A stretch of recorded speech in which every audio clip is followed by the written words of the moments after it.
Y la representación fiel, que es otro principio, dirán ustedes, está incorporado dentro de este al mencionar que se debe representar fielmente lo que se refleja o lo que realmente implica una transacción. Entonces, en esencia, dirán ustedes, una información es útil si es relevante y representa fielmente lo que pretende representar, pero además nos dicen que esa utilidad podría ser mayor o se mejora la información si además esa información es comparable, es verificable, es oportuna y es comprensible. Entonces, a partir de aquello, se definen como que estas dos primeras características que están aquí se denominan como características fundamentales y estas otras que están orientadas a mejorar la información o mejorar más bien la utilidad de la información financiera, se las define como características cualitativas de mejora. Y esa es la estructura de todo esto que implica las características cualitativas de la información financiera. ¿Qué implica y qué representa cada una de ellas? Este esquemita que tienen aquí es muy, si quieren verlo, didáctico, porque obviamente está la condición de que dirán ustedes. En primer lugar, para cualquier transacción que nosotros vayamos a tomar en cuenta, debemos asegurarnos que esa transacción cumpla con las características cualitativas que son fundamentales. ¿Qué quiere decir eso?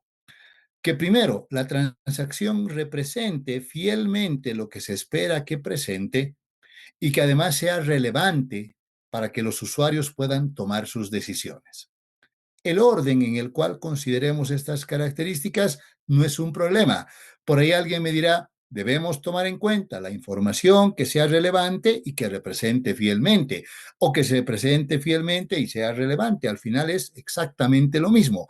Ambas características deben coexistir, deben existir al mismo tiempo.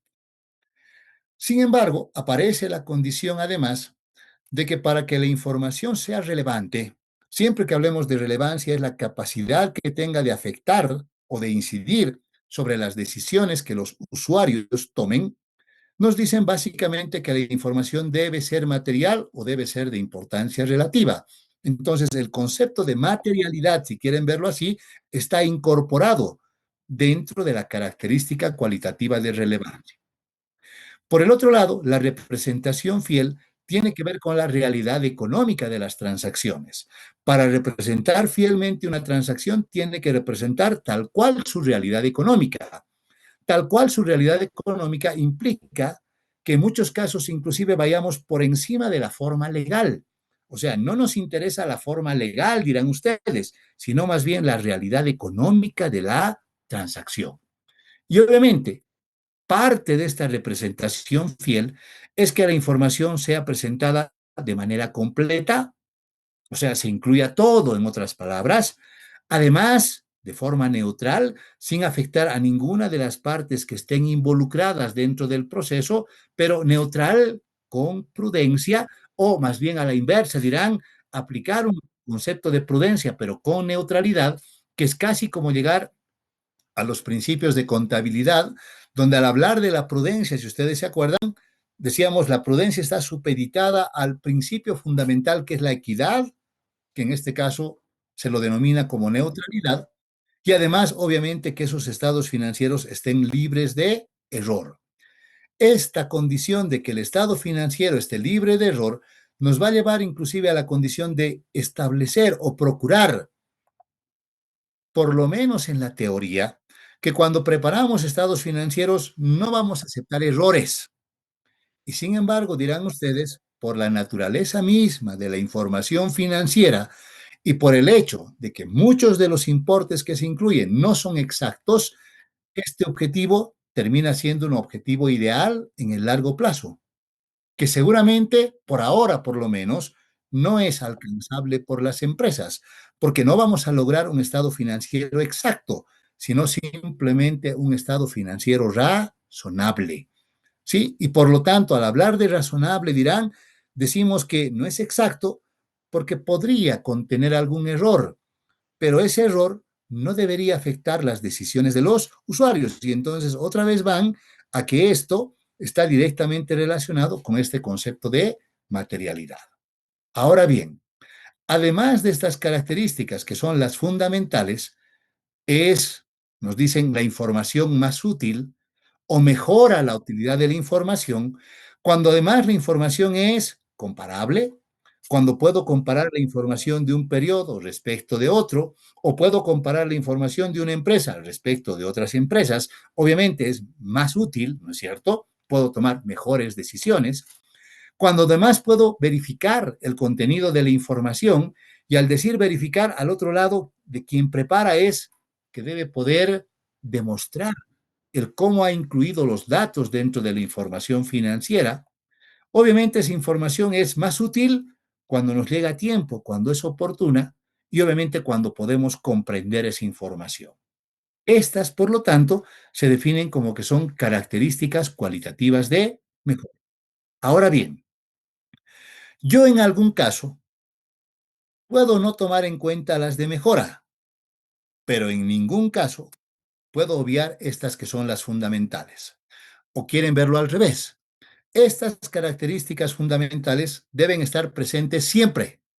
En cambio, estas otras, yo espero que estén, pero si en algún momento alguna de ellas no estuviera, por cualquier razón, o quien prepara estados financieros, en términos comunes, quiere sacrificar alguna de ellas o ver por conveniente sacrificar alguna de ellas, puede hacerlo, siempre y cuando la información sea relevante y represente fielmente lo que se espera que presente. Entonces, ahora vamos un poquito, dirán ustedes, desmenuzando cada uno de estos conceptos y viendo inclusive el cómo podemos aplicar cada uno de ellos. Entonces, veamos. La información financiera es relevante. Primero nos dicen, relevante es que afecta las decisiones de los usuarios, tiene la capacidad de influir o afectar las decisiones de los usuarios. Entonces, normalmente decidimos que esa información es relevante primero cuando nos permite predecir el desenlace de ciertos eventos hacia el futuro o de confirmar ciertos eventos que vienen del pasado.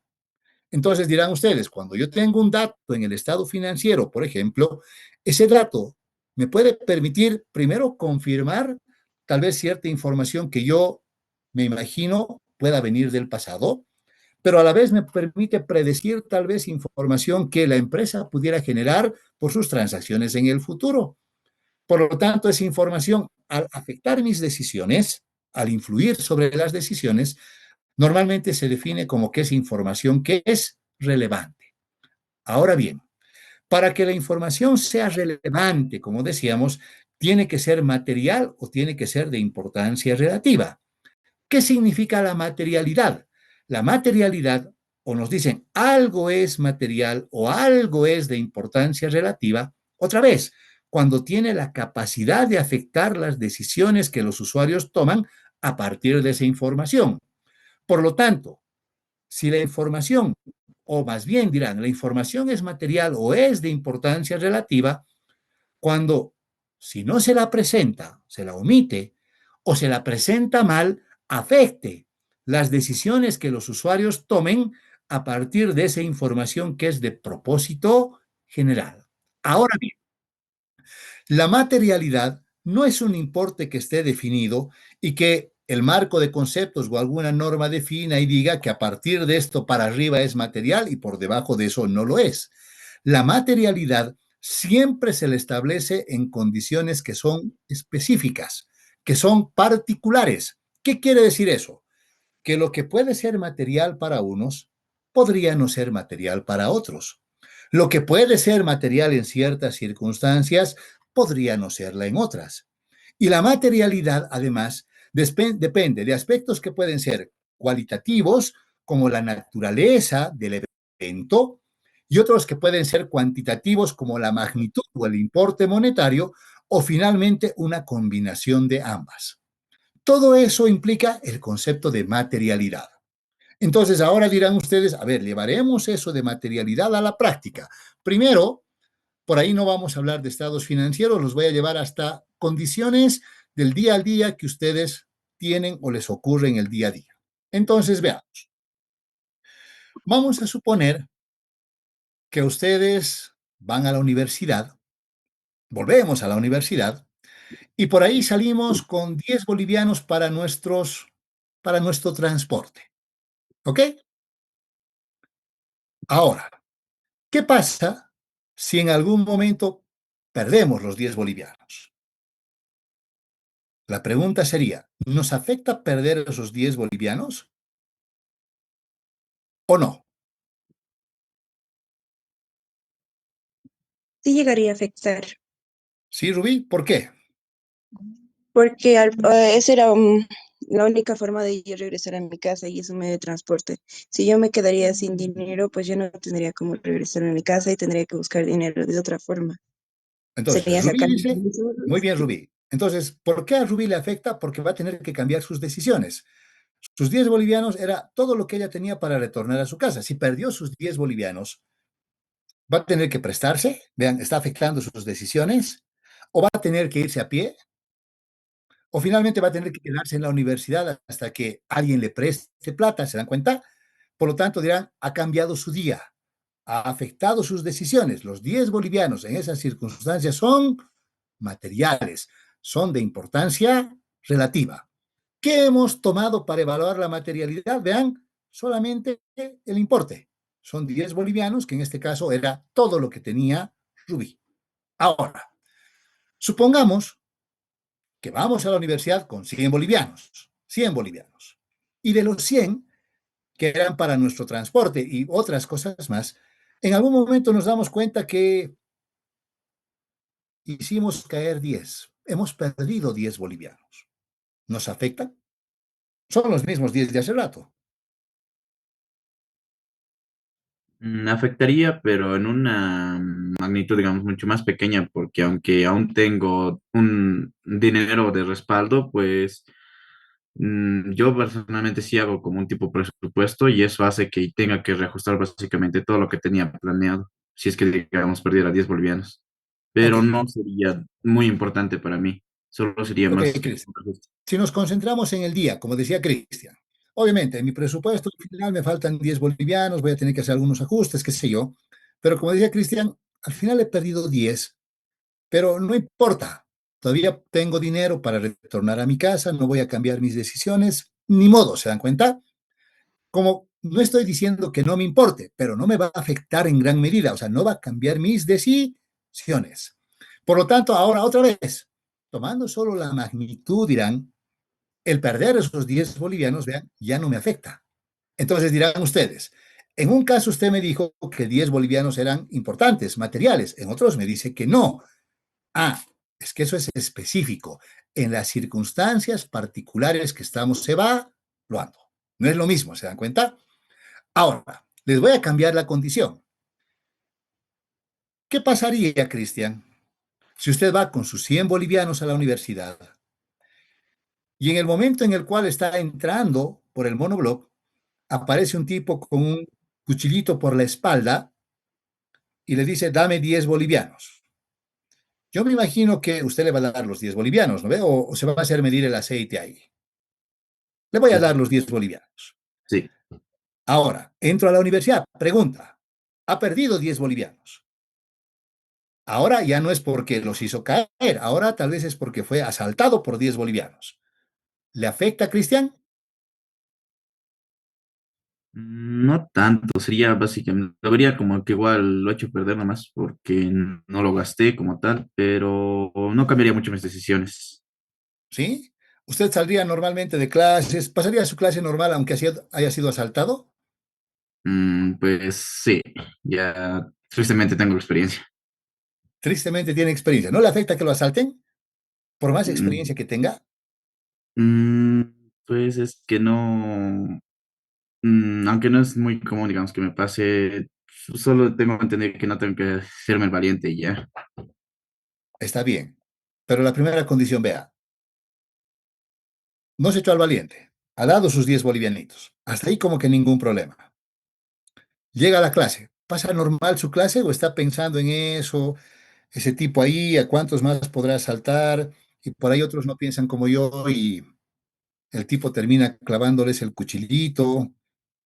Y mañana cuando tenga que volver a la universidad, voy a pasar por ahí de nuevo, otra vez me va a pedir otros 10 pesos, no voy a tener que ir por el otro lado. ¿No le va a afectar, Cristian? Sí, en ese caso sí, ya digamos, empezaría a pensar cómo podría evitar ese camino, qué podría hacer. Ya, Ahora sí, vean, sí cambiaría mis decisiones. ahora vean. Ya no le afecta el monto. Como decía Cristian, haría cuenta que he perdido los 10 pesos que se me ha caído también. La magnitud ya no le importa. Ahora lo que le afecta es la naturaleza del hecho, ¿se dan cuenta? Son los mismos 10 bolivianos, pero dirán, ahora los 10 bolivianos ya son importantes porque está afectando sus decisiones. Para empezar, vean, yo no creo que haya alguien que se ha saltado y diga, no pasó nada. O sea, algo va a afectarme. Por el otro lado, como decíamos con Cristian, ya no voy a ir por el atrio, ¿no ve? Voy a ir por el otro lado, buscaré camino alternativo. Ese camino alternativo tal vez implica que yo tenga que salir un par de minutos antes de mi casa, o finalmente voy a salir con mis compañeros para evitar que esté solo y el tipo se acerque. No sé. Entonces dirán, ahora ya no me interesa la magnitud del importe. Ahora lo que me interesa es la naturaleza misma del importe. Y entonces obviamente está la condición de que al evaluar este concepto de materialidad, a veces puedo tomar la magnitud, a veces puedo tomar la naturaleza o combinar ambas, pero siempre en condiciones que son particulares, específicas. Porque vean, puede ser que inclusive yo llegue a la condición, como Cristian decía, ya me he acostumbrado a que me asalten y no me afecta. Pero puede aparecer alguien, como Rubí tal vez, que es la primera vez que le pasa y Rubí está asustada, arrebatada, no quiere saber de ir a la universidad siquiera. ¿Sí, Rubí? Sí, licenciado. Entonces, a ella sí le afecta. ¿Se dan cuenta?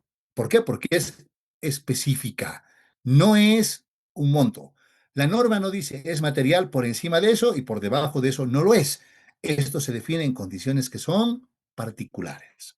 Entonces, para guiar todo esto, es bueno que ustedes, además de leer este capítulo de características cualitativas, puedan recurrir a su libro. Vamos a ir a la parte B, que es la guía de implementación. Y al final tienen esto que se llama comentarios. El último archivito es el 48, comentarios de la gerencia sobre la realización de juicios de materialidad. Y aquí van a encontrar un documento muy bonito que les va a permitir a ustedes evaluar esas consideraciones de materialidad. Obviamente vean con inclusive un proceso que tienen que seguir para poder identificar qué podría ser material y qué no. Entonces, como un complemento de lo que estamos estudiando, les recomiendo puedan leer este archivito, 60 paginitas nomás son, no es mucho, para que obviamente puedan complementar todo esto que se llama materialidad. Veamos un otro ejemplito. Igual, no vamos a entrar a los estados financieros todavía. A ver, Abigail, Sí, licenciado. ¿Abigail tiene novio, No, enamorado o parecido? no, Abigail, no me mienta. no, de verdad. Ahí está, Melissa se está riendo. Melissa, ¿usted tiene enamorado, novio o parecido? No, licenciado. No, tampoco. Entonces, ¿quién se está riendo? Miriam. Miriam es la que se está riendo. Miriam, Licenciado. ¿tiene enamorado, novio o parecido? Ah, no, licenciado. No me mienta, Miriam. De verdad. Ve, si estuviera en la universidad por su carita, pudiera reconocer quiénes son, pero aquí con sus nombres no puedo ver. ¿Quién tiene enamorado, novia o parecido? Aileen.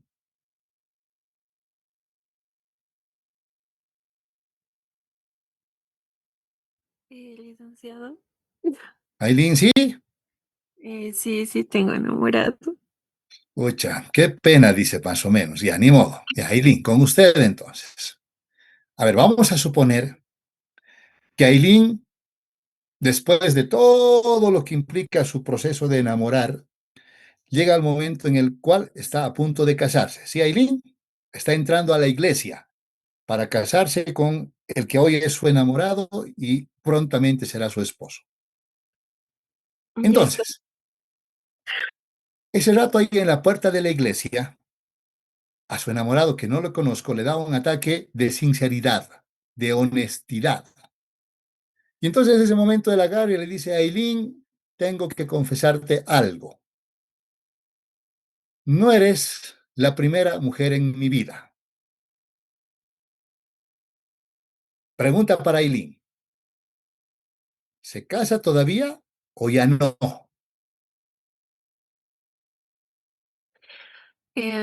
Yo creo que sí.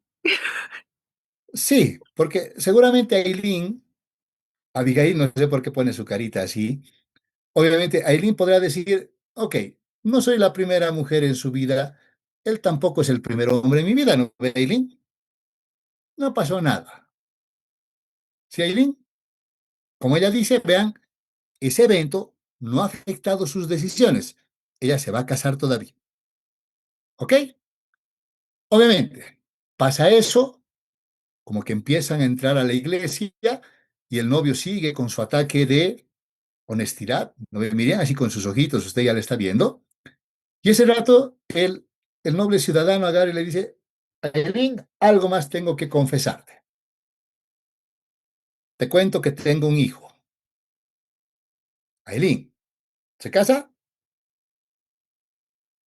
No, ya no. Ya no. ¿Qué quiere decir? Que el hijo para ella ha sido relevante, ¿se dan cuenta? Ese evento, esa información que ella ha recibido ha afectado sus decisiones, ya no quiere casarse. Pero por ahí Abigail dice, mejor con hijito más, ¿no ve Abigail? Así más fácil, ya está grandecito, todo. ¿Sí, Abigail? No, Supongamos que sí, ¿ok? está bien. Entonces vean, a algunos ese evento puede afectarles, a otros no. Y entonces llegan ahí al altar ya, y como el amigo sigue con su ataque de honestidad, ese rato les dice, una última cosa tengo que decirles, o decirte a Aileen, ahora que nos casemos, mi mamá va a tener que vivir con nosotros porque yo no puedo vivir sin ella. ¿Se casa? No, licenciado. Ahora, ni siquiera ha pensado, ¿se da cuenta? Ahora me ha dicho, no, con la suegra imposible. ¿Se da cuenta? O sea, eso sí ha afectado su decisión, eso sí es relevante, eso sí es material para usted. Abigail, que estaba levantando su mano, No, se aplastó mal, dice. ¿pero qué hace? ¿Acepta a la suegra o no? Eh, si es que he aceptado al hijo, yo creo que sí. Eso no es relevante para usted. Miriam, Licenciado, depende ya. Es que por él hacer es muy cruel y por él también es amorosa, entonces depende. yo no creo que para ninguna de ustedes su cruel, o sea, su suegra termine siendo amorosa. Van a ver que llegado el momento siempre van a pensar que es la cruel. Tiene una lógica muy sencilla, ¿sí? Si ustedes quieren, escuchen una canción de Ricardo Arjona en la cual él agarra y hace referencia a que la mujer que él ama en realidad es la figura de su madre, que obviamente él la define como que es la mujer perfecta. Y entonces, obviamente, como son muy parecidas entre la esposa y la madre, siempre chocan, ¿sí? Y esa es una condición que siempre ocurre. Entonces, obviamente está ahí el tema y vean, ahora dirán ustedes, hemos evaluado y obviamente hemos definido que eso es o no es relevante. Vean, en circunstancias que son particulares. Por ahí algunos de ustedes dicen, yo no tengo problema en no ser la única mujer que tenga hijito, con la suegra más, mejor así alguien ayuda en la casa, ¿se dan cuenta? Por ahí les cae igual, no les afecta sus decisiones. Pero en otras circunstancias por ahí dirán, no, las circunstancias no van a ser las mismas porque son específicas. Eso es el concepto de materialidad. Entonces no hay una regla, no hay una norma, no hay un cálculo que nos diga cómo se calcula. Siempre tienen que evaluar ustedes en circunstancias que son particulares. ¿Ok? Ahora bien, el otro concepto tiene que ver con la representación fiel. Obviamente nos dicen, Para que la información financiera sea útil, obviamente, primero tiene que representar hechos que sean relevantes. Entonces, vean, alguna vez por ahí alguien decía, cuando hacemos nuestros cálculos, por ejemplo, de hacer ejercicios, nos da con centavitos. Ponemos los centavitos o me pusieron mal porque, no sé, pues no redondeé bien un importe en los centavitos. La pregunta es, ¿un error de 1 centavo, de 2 centavos, un error de 10 centavos afectará las decisiones? ¿Un error de 1 boliviano afectará las decisiones? Puede ser que en el ejercicio su profesor quiera que hagan exactos sus cálculos, pero en la realidad de la vida, dirán ustedes, de la vida económica, es como decirles, a veces inclusive uno sube al minibús y el minibusero le da menos 10 centavos de cambio, le reclaman. O sea, uno, ya ni modo, ¿no ve? Pero 10 centavos, ¿para qué me voy a complicar la vida por 10 centavos? Entonces, vean, está la condición de que siempre que evalúen esta realidad económica, no se olviden que la relevancia está ahí y que por ahí la relevancia es, tal vez dirán, lo que más me interesa, antes inclusive de lo que implica la realidad económica de la transacción. 10 centavos a quién le puede afectar, un boliviano a quién le va a afectar. Por eso, inclusive, muchos les decimos, cuando hagan sus cálculos, olvídense de los centavos. ¿Para qué nos vamos a complicar? ¿Por qué? Porque esos no son relevantes. Y sin embargo, dirán ustedes, una vez que el hecho sea relevante, obviamente nosotros esperamos que presente tal cual su realidad económica. Y obviamente la realidad económica debería llevarnos a que en la medida de lo posible, su realidad económica debería ser igual a su forma legal. Pero cuando eso no ocurre, la realidad económica inclusive está por encima de la forma legal de la transacción. Ese es un elemento que también deben tomar en cuenta. Ya eso se llama esencia sobre forma o, dirán ustedes, prevalece la realidad económica sobre la forma legal. Sin embargo, cuando estas condiciones tienen que evaluarse de manera conjunta, la relevancia y la representación fiel, es algo que siempre ustedes deben evaluar, otra vez, en las circunstancias particulares que correspondan. Por ejemplo, vamos a suponer, a ver, que nosotros queremos comprarnos un flash memory o un punterito láser como estos que nos han regalado en el Día del Docente, ¿sí? Ok, aquí tengo un punterito láser. Primero, este punterito láser, ¿cómo lo contabilizarían ustedes? ¿Cómo reconocerían? ¿Será para la empresa que lo compra un activo o creen que es un gasto nomás? Lo vería yo como un gasto porque se lo está destinando a darlo como regalo, o sea, no espera obtener ningún beneficio como tal la entidad. Ok, Cristian, pero a ver, vamos a la empresa. Yo empresa estoy comprando estito, o yo persona estoy comprando estito, no para regalarlo, sino para mi uso, ¿no ve? Entonces ahora, Cristian, ¿cómo hacemos? Lo vería como un bien de uso. Ok, para Cristian, vean, es un bien de uso. Ok, tal vez esa, la realidad económica es esa. ¿Me dan cuenta? Entonces dirá, yo lo voy a presentar además como un activo fijo, estoy aquí, porque resulta que este bien lo voy a destinar, como acabo de mencionarle a Cristian, para ser destinado en las actividades propias, como soy docente en la universidad, me va a servir para dar clases. Entonces, esto se convertiría no solo en un activo, porque además espero utilizarlo mucho tiempo, sino además, obviamente, está la condición de que lo voy a utilizar en la operatoria propia de mi actividad de negocio, que es ser docente. Ok, entonces no solo es un activo, además, como decía Cristian, es un activo fijo. Sin embargo, este aparatito cuesta, supongamos, 40 bolivianos. Si esto cuesta 40 bolivianos, dirán ustedes, para empezar, no me voy a complicar, vean. Podríamos definir con que la vida útil de esto va a ser igual a los 4 años que dice la norma tributaria. Por lo tanto, voy a depreciarlo en 4 años.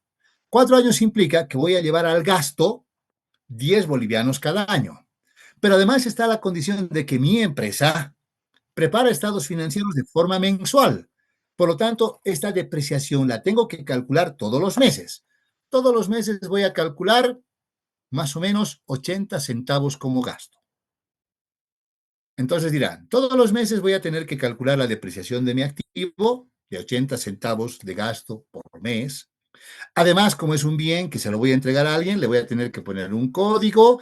Ese código va a implicar que tengo que tener un cuadro en el cual voy a ir controlando la fecha en la que compré, cuánto se va depreciando cada mes, cuánto es su valor residual, cuánto es su valor en libros, todas las cosas todos los meses. Y si alguna vez le pasara algo a esto, también tengo que gestionar qué hacer con eso. Pregunta, ¿vale la pena hacer todo eso por los 80 centavos?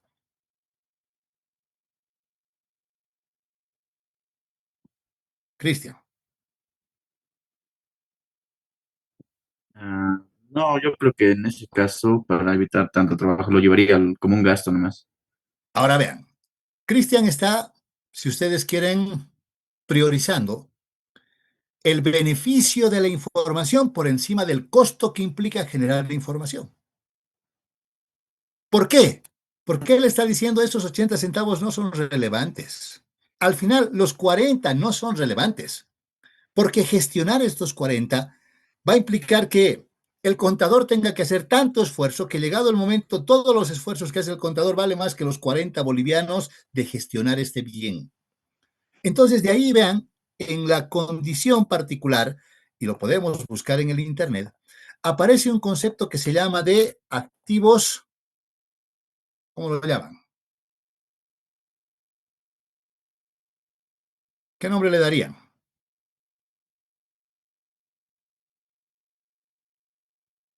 Se llaman activos fungibles. ¿Alguna vez van a escuchar? Y entonces nos dicen, vean, generado por inteligencia artificial, nos dicen, en el contexto legal y contable, los bienes fungibles son aquellos que pueden ser sustituidos por otros de la misma especie, calidad y cantidad sin que esto altere su valor. Son intercambiables, no tienen características o cualidades que sean únicos. Ejemplos comunes está el dinero, los alimentos, materias primas, productos estándar, y la fungibilidad es importante porque permite sustituir sin afectar ni sus transacciones comerciales ni legales. O sea, yo tengo este bien, si mañana lo pierdo, compro otro igualito, ¿qué sentido tiene que lo active o que genere una condición compleja para poder contabilizarlo? ¿Sí?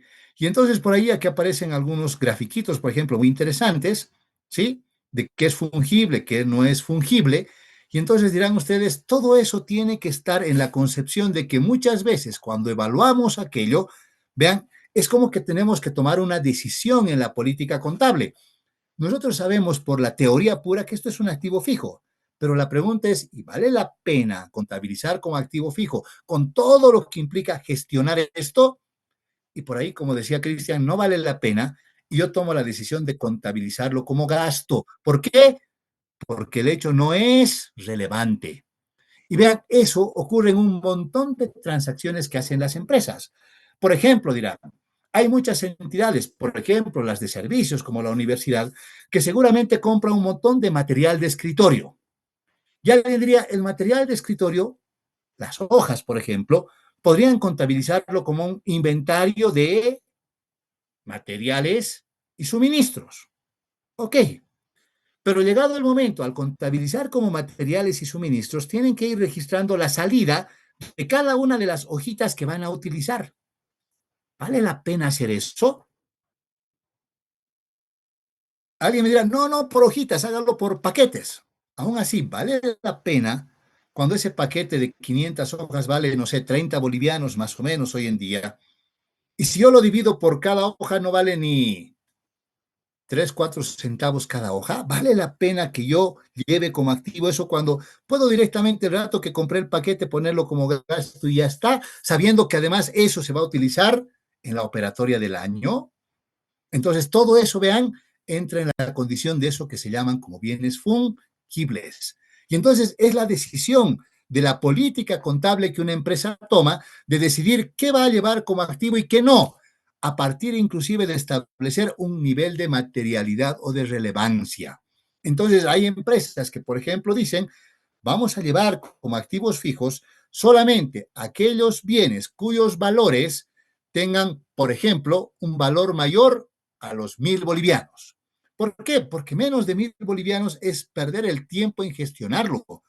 Y yo tengo que priorizar, si quieren, el beneficio de la información por encima del costo que implica obtener esa información.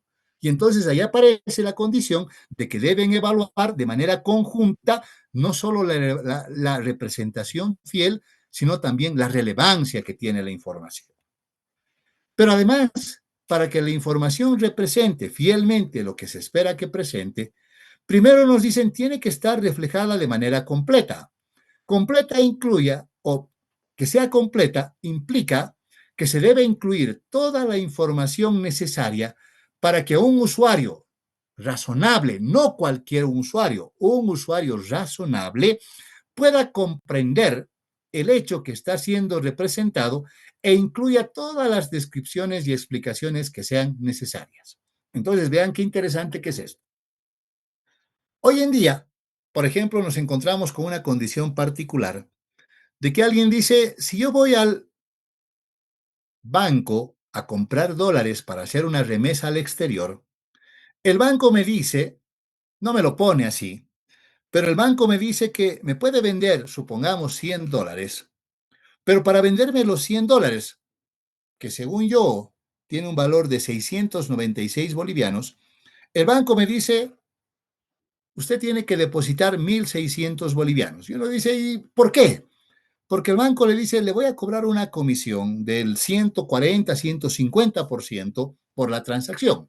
Entonces, en esencia, me va a vender $100, si quieren, en 700 bolivianos, y la diferencia de los 700 a los 1.600, que son 900, es la comisión del 140% que me está cobrando el banco.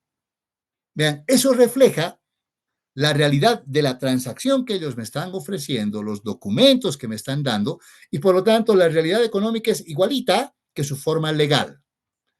Pero aparecen por ahí algunos imaginativos que dicen, no, no, no, lo que está ocurriendo en realidad es que el banco le está vendiendo los dólares en 16 al tipo de cambio paralelo.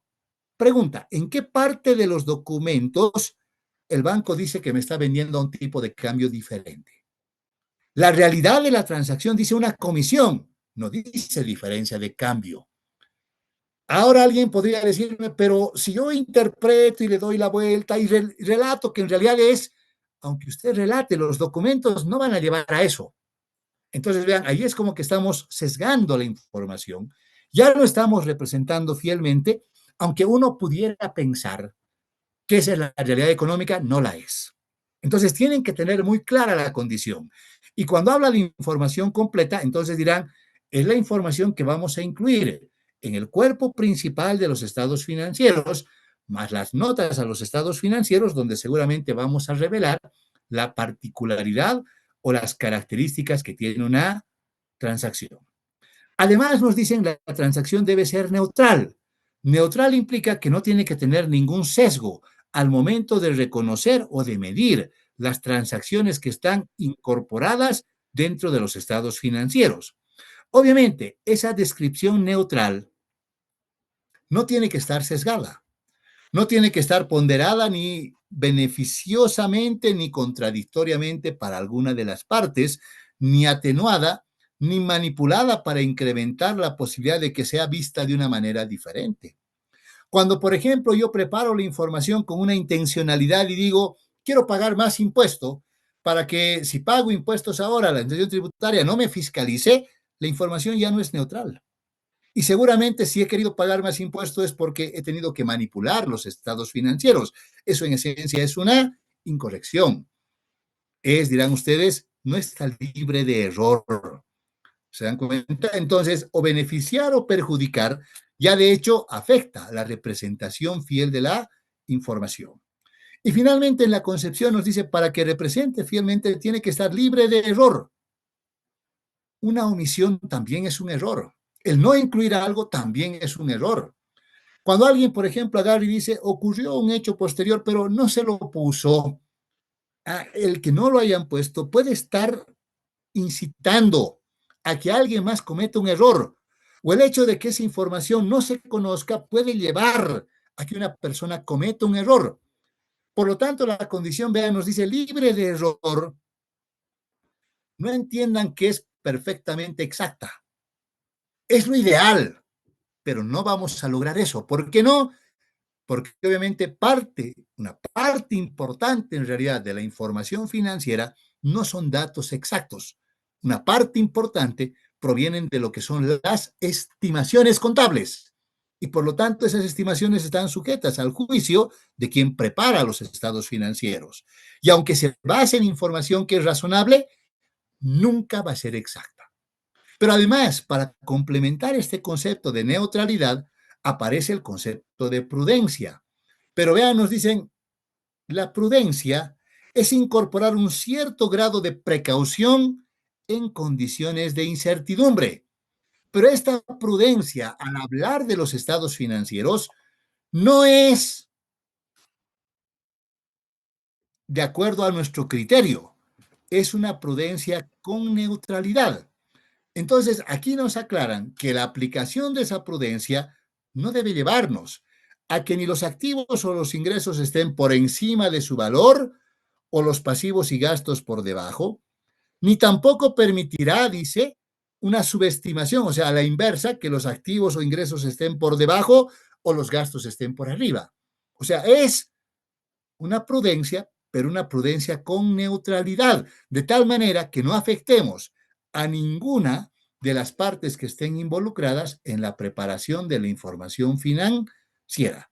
Entonces, implícitamente, vean, muchos de estos conceptos que estamos mencionando y los otros dirán, varios de estos están dentro de los principios de contabilidad, no son nuevos para nosotros, pero por ahí lo novedoso es la concepción que tiene, inclusive de la prelación, porque ahora la comparabilidad no es igual que la relevancia.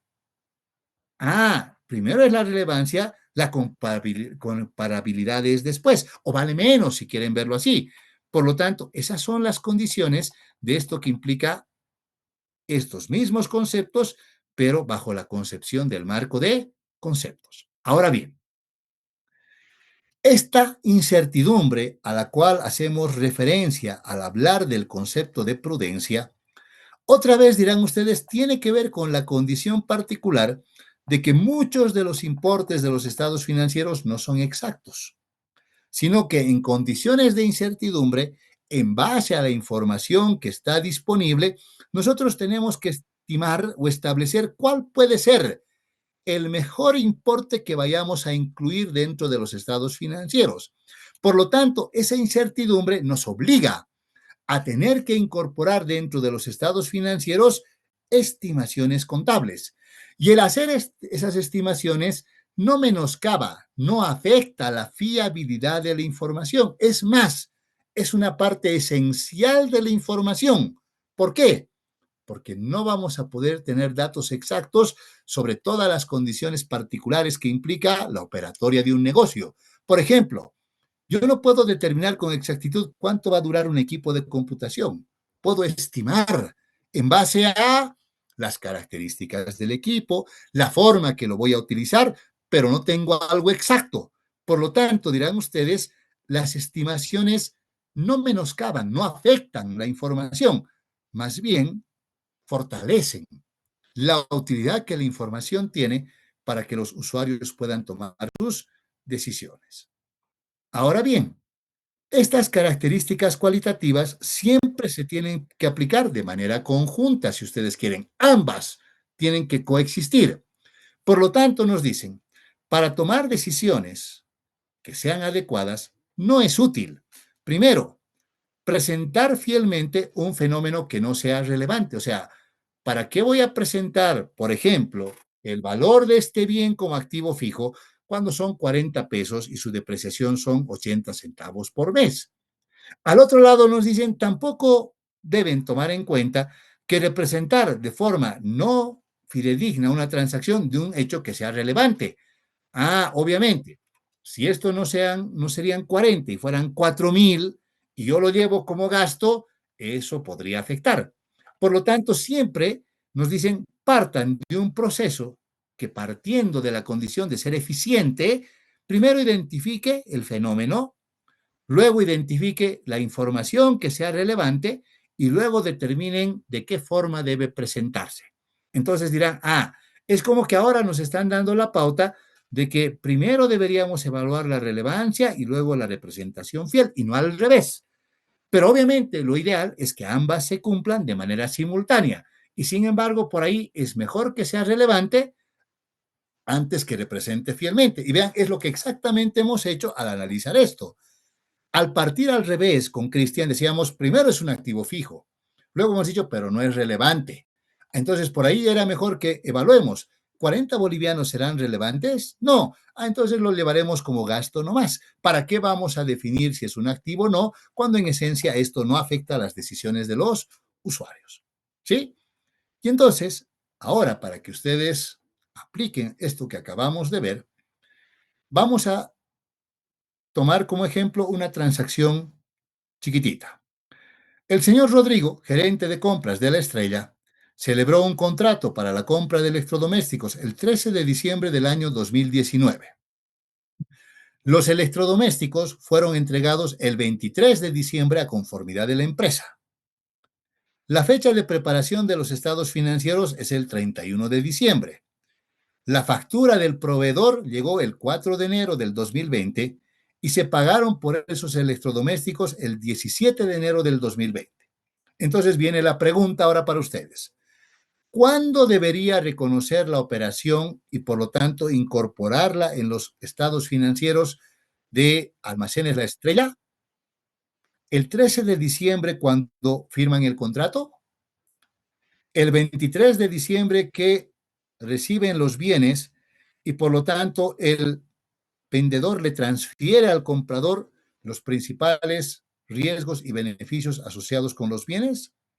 El 4 de enero que ha recibido la factura y que legalmente se ha formalizado la transacción para fines tributarios, o el 17 de enero que han hecho el pago y se ha, si ustedes quieren, cerrado la transacción desde el punto de vista financiero. ¿Cuál de las cuatro alternativas eligen?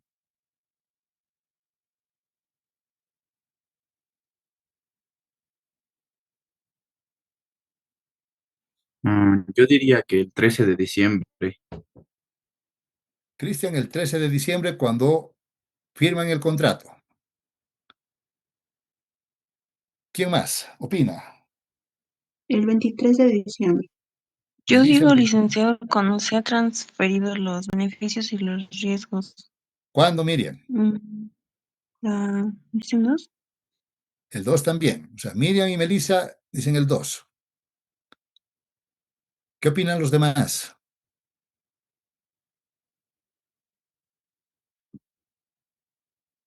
¿O ya no quieren opinar?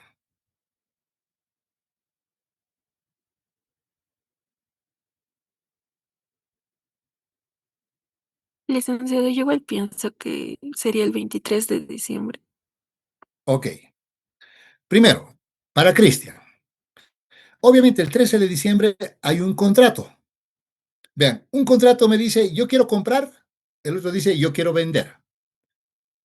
Eh, Solo hay una intencionalidad de hacer la transacción. Por lo tanto, en algún momento, por ejemplo, alguien pudo haberles enseñado y decirles, esos contratos que pueden o no, llegado el momento, generar derechos y obligaciones, todavía no generan nada, excepto el compromiso nada más, se pueden contabilizar en cuentas de orden si quieren.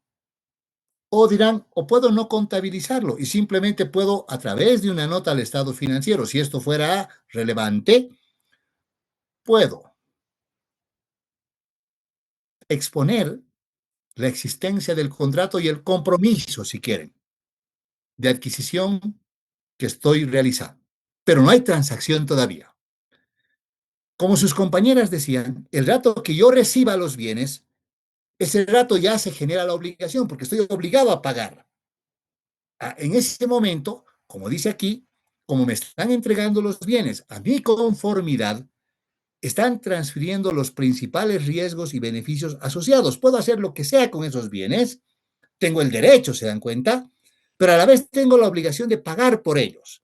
Ese rato, si ustedes quieren, eso que era incierto en el contrato se ha consolidado y por lo tanto ha dado origen, por un lado, a que yo tenga los bienes, por lo tanto es el activo, y si no he pagado todavía, aparece la obligación que sería el pasivo. El 4 de enero, que es la factura, no afecta en nada, porque alguien diría así, pero la factura es el documento legal que finalmente está formalizando la transacción. Sí, legal, pero lo legal o la realidad económica, dirán, está por encima de lo legal. Y la realidad económica es que el bien me lo han entregado en diciembre, no en enero. Por lo tanto, la transacción se ha perfeccionado en diciembre, no en enero, que es el momento de reconocimiento. Y finalmente el pago, dirán, el pago nada tiene que ver con la transacción. El pago es un tema financiero, de flujo de dinero. Como aplicamos la base de registro del devengado, el pago no es un hecho relevante para reconocer la transacción. Entonces la respuesta es, como varios de ustedes decían, el inciso 2. Ahora bien, al otro lado, dirán ustedes, para mejorar la información, tenemos las características cualitativas de mejora, que yo me puedo conformar con que la información sea relevante y represente fielmente, pero si además puedo hacer que la información sea comparable, verificable, oportuno, comprensible, seguramente la información será más útil para que los usuarios puedan tomar sus decisiones. Cuando hablamos de primero comparabilidad, la información nos dicen debe ser comparable de un periodo respecto de otro. Para que la información sea comparable dentro de la misma empresa, de un periodo respecto de otro, tengo que aplicar las mismas políticas contables para eventos y transacciones que sean sustancialmente similares. Si el año 1 apliqué el método PEPS, el año 2 aplico el método PEPS. La información es comparable. Obviamente, al ser comparable, dirán, es más útil para el usuario que va a tomar las decisiones. Si el año 1 contabilicé este punterito como gasto, el año 2 también reconozco como gasto. La información es comparable dentro de la misma empresa. Y entonces dirán, dentro del concepto de comparabilidad, obviamente pareciera que está incorporado el concepto de uniformidad, pero no es lo mismo, nos dicen. La comparabilidad no es lo mismo que la uniformidad, porque pueden haber cosas que pareciera que son iguales, pero pueden verse de forma diferente. Vean ustedes, qué simpático que es esto. A veces alguien dice, hemos comprado un equipo de computación un año, le hemos asignado una vida de 4 años. Hemos comprado otro equipo de computación, inclusive el mismo año, su vida útil 6 años. Y alguien diría, ¿no debería ser uniforme? No, porque el criterio de la empresa podría establecer que la vida útil se va a definir en función de la forma en la cual se espera utilizar el equipo de computación. Y si por ahí yo un equipo de computación como el que tengo lo utilizo solo para dar mis clases, me puede durar 6 años. Pero si tengo otro que lo tengo prendido todo el día como si fuera un servidor, por ahí no me duran ni 4. Por lo tanto, vean, no por querer que la información sea comparable, tienen que forzar a aplicar lo mismo siempre.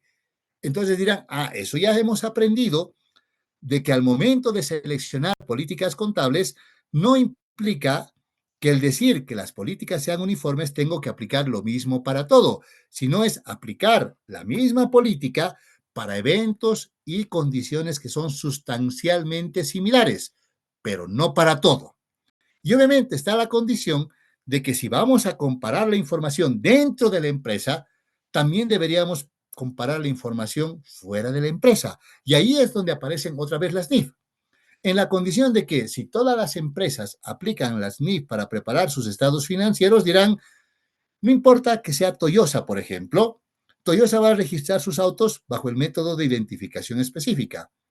Y Taiyo Motors, que vende Nissan, como también vende autos, también debe utilizar el mismo método. ¿Por qué? Porque la norma dice que para inventarios que son de naturaleza única, el método que se debe aplicar es el de identificación específica. Y no porque sean la misma empresa o no, sino porque en esencia realizan la misma naturaleza de negocio. Entonces, la comparabilidad no es solo en función de la información comparable dentro de la empresa, dentro del periodo, incorporado el concepto de uniformidad si quieren, sino además dentro de la empresa para comparar la información de un periodo respecto de otra, sino además la información de la empresa comparada con la de otras empresas que si aplicamos las NIF se supone debería poder ser comparable. ¿Por qué? Porque al tener eventos que son similares, se supone que las dos deberían aplicar la misma política contable. A todo eso se refiere la comparabilidad. La información también tiene que ser verificable. Si yo digo que quiero verificar algo, ahora ustedes dirán, yo como preparador de estado financiero, ¿qué tengo que hacer? Tengo que demostrar que la información es y refleja cierto tipo de eventos que han ocurrido en el tiempo. Entonces, a veces, la información se puede verificar o demostrar, si quieren, de manera directa, cuando los importes son fácilmente observables, y otros se puede hacer de manera indirecta cuando por ahí no son observables. Por ejemplo, vean, yo podría agarrar en este momento y decirles, voy a comprar dólares en el mercado paralelo, y para comprar dólares en el mercado paralelo voy a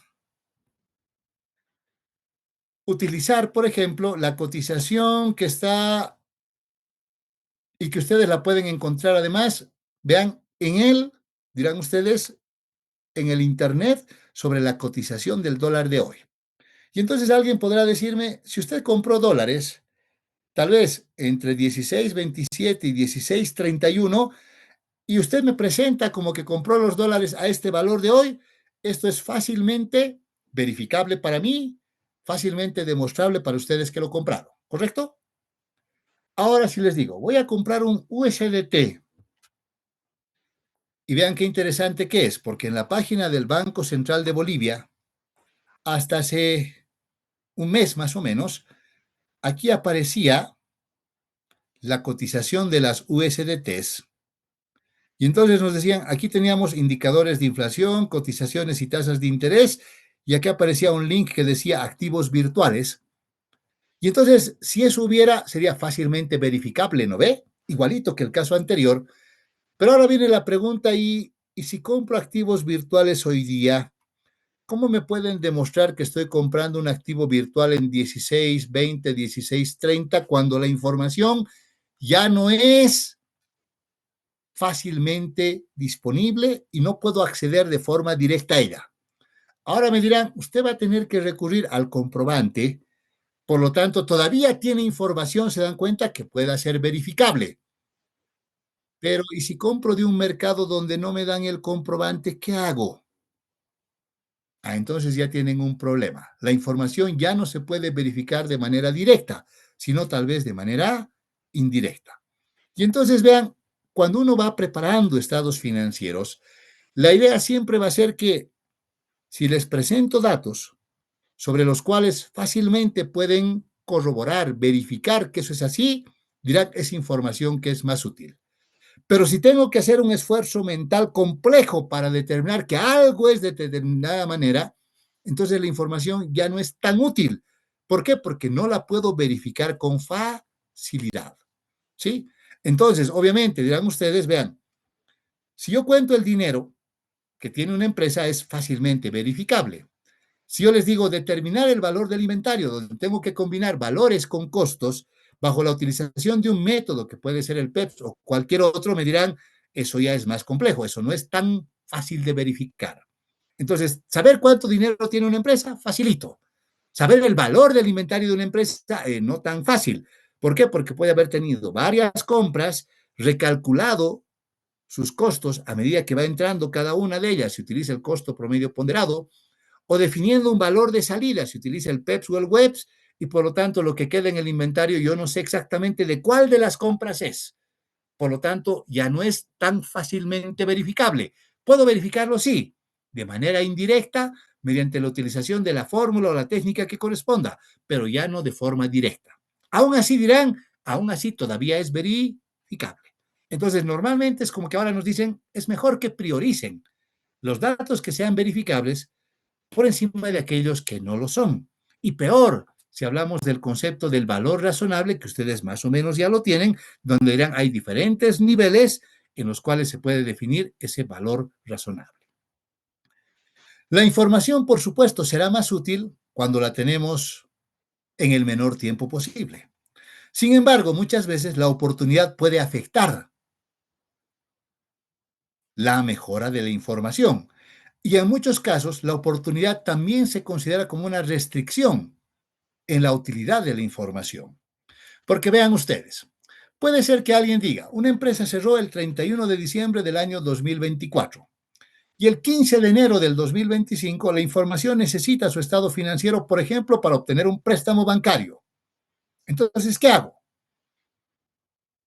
Lo ideal es que la información vaya completa, o sea, cumpla la característica de representación fiel. Pero ¿qué pasa si la información no está completa? ¿La puedo mandar? No, no creo. O sea, voy a mandar información el 15 de diciembre, pero no está completa. O sea, va a ser oportuna, pero no va a ser relevante. No parece lo adecuado. Parece que mejor aguanto unos días más para que esté completa, por lo tanto va a estar representada fielmente y por ahí sacrifico la oportunidad, ¿se dan cuenta? Entonces la oportunidad es lo ideal, pero no siempre es algo que se pueda cumplir cuando hablamos de la preparación de los estados financieros. Y finalmente nos dicen la información debe ser comprensible. ¿Qué significa comprensible? Comprensible, dirán ustedes, para empezar, implica que la información, cuando se prepara en estados financieros, la información ya está presentada en función de clasificación de las transacciones. Por ejemplo, el supermercado puede hacer millones de transacciones en el año, pero llegado el momento ustedes van a ver venta de mercadería, como una línea en el estado financiero, que significa que la información ya está clasificada. Es más, por la operatoria contable ustedes dirán, tenemos miles de registros que de acuerdo con la naturaleza se clasifican en mayores de cuenta y luego esa información se agrupa, además de lo que son los sumas y saldos para llegar a los estados financieros. Ok, eso es la clasificación de la información. Pero además los nombres que vamos a utilizar en las cuentas tienen que ser de manera clara y de forma concisa, con una condición particular. Esa información tiene que ser comprensible, pero no por cualquiera, sino por usuarios que tienen que ser razonables. Y entonces uno dice, ¿y qué significa que un usuario sea razonable? Para que un usuario sea razonable, tiene que tener tres características. Primero, tiene que tener un conocimiento del mundo de los negocios. Tiene que saber cómo se conciben los negocios. Entonces, si yo le doy un estado financiero a un muchacho de colegio, por ejemplo, dirán, no creo que entienda nada. Finalmente, esas personas, muchos de negocios todavía no conocen. Por lo tanto, vean, no es un usuario razonable. Segundo, tiene que tener cierto conocimiento de contabilidad, porque si yo le paso esto a una persona, tal vez a un profesional, y le hablo de activos, pasivos, patrimonio, me dirá, no entiendo esos términos. O sea, puede que conozca el negocio, pero no entiende los términos. ¿Por qué? Porque no está familiarizado con la contabilidad. Y finalmente nos dicen, entonces, ese usuario razonable tiene que tener conocimiento de los negocios, tiene que tener conocimientos de contabilidad e inclusive tiene que tener la voluntad de estudiar la información de manera diligente. Por ejemplo, muchas entidades, yo les dije en algún momento, ustedes pueden entrar a la bolsa de valores o pueden entrar a tal vez la Gaceta Electrónica y pueden descargarse los estados financieros de la empresa que quieran. Bancos, compañías de seguro, Toyota que hemos puesto como ejemplo, o cualquier otra empresa dirán, puedo acceder a su estado financiero, está ahí. Pero me he convertido en un usuario razonable. Entonces, ustedes me dirán, Cristian me dirá, yo conozco más o menos cómo funcionan los negocios. Tengo conocimientos de contabilidad. Pero, Cristian, ¿ha tenido usted la voluntad de ir y tomar ese estado financiero y estudiarlo a detalle? No. Entonces no se ha vuelto en un usuario de los estados financieros.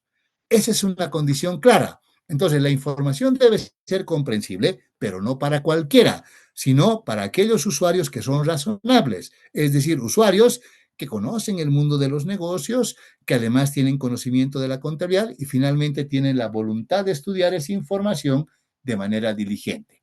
Ellos se convierten en usuarios que son razonables. ¿Cómo se aplican esas características? Nos dice, debemos procurar aplicar la mayor cantidad de características de mejora, sin seguir un orden. pero si llegado el momento tenemos que sacrificar alguna de ellas, sacrificamos siempre y cuando cumplan las características cualitativas fundamentales. Entonces, lo vital, dirán, es que la información debe ser relevante y representar fielmente lo que se espera, y mejor, si además es comparable, verificable, comprensible, oportuna, pero si alguna de ellas no existe, ni modo, es algo que tal vez podemos sacrificar. Entonces aquí tenemos un ejemplito chiquitito. Doña Inés dice, está preparando estados financieros de su empresa Turismo y Aventura, y una de las transacciones que realizó durante el año es una transacción compleja que involucró derivados y bonos. Los derivados son instrumentos financieros complejos, ¿no ve? En opinión de Inés, como la mayoría de los usuarios de los estados financieros no entenderán esa transacción debido a su complejidad, ella considera que es mejor dejarla de lado de los estados financieros y no incluir eso en la situación financiera.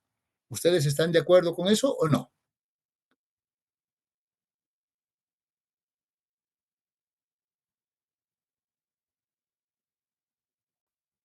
¿Están de acuerdo o no están de acuerdo?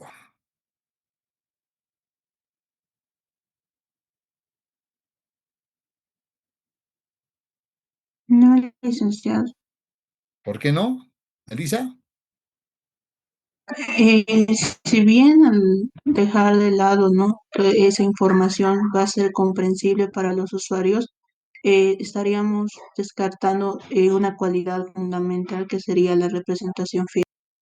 Ok, entonces, como dice Melissa, al dejar de lado, estaríamos, obviamente, haciendo que la información sea comprensible, pero nos estaríamos olvidando de otra característica fundamental, que es el hecho que la información, para representar fielmente, primero tiene que ser completa. Por lo tanto, obviamente, eso no se puede hacer. Vean, puedo sacrificar que sea comprensible, pero no puedo sacrificar que sea completa y por lo tanto que represente fielmente lo que se espera que presente. ¿Ok? Muy bien.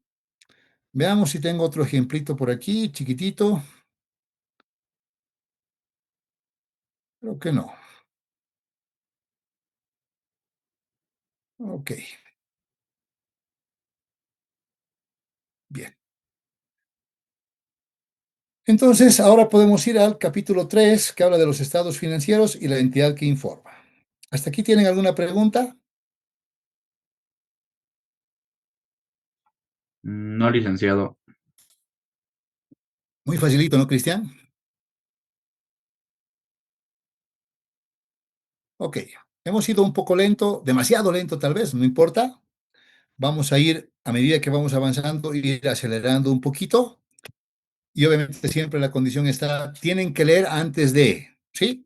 Debimos haber dado nuestro control de lectura, no lo estamos pudiendo hacer por este tema de la virtualidad, pero por ahí la siguiente clase damos control de lectura antes de empezar la clase y así nos aseguramos que hayan leído por lo menos algo del marco de conceptos y así también puedan preguntar algo más. ¿Ok? Si no tienen ninguna pregunta, nos vemos el día miércoles. Que tengan un buen resto del día. Igualmente, licenciado. Gracias, licenciado. Hasta Licenciado, hasta luego, luego. licenciado. Hasta luego.